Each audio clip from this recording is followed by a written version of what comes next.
Annyeong! At kahit hirap na hirap akong bumangon, babatiin ko muna kayo ng isang napakagandang umaga. Pero bago ang lahat guys, required kasi sa akin na matulala muna pagkagising na pagkagising. Oh, aminin. Kayo din.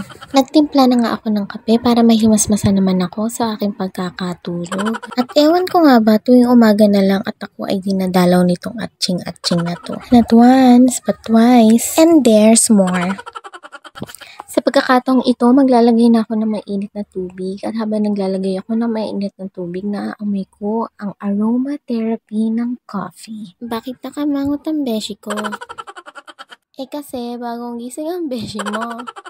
O beshi, tama na ang vlog. Late ka na sa work. After ko nga nagkape, nagbihis na ako. Ay, syempre naligo muna ako. Mahirap naman pumasok sa work na nagbihis ka lang. Syempre naligo muna ako, beshi. Tara na at iikutin ko pa ang buong bahay bago ako umalis.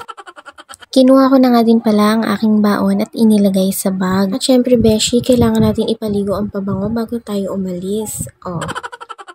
Break time ko na nga at malapit na din mag-uwian. Kaya isang pa-shoutout naman dyan sa aking mga katrabaho kay Ate April at kay Sir Jason. Salamat sa panonood!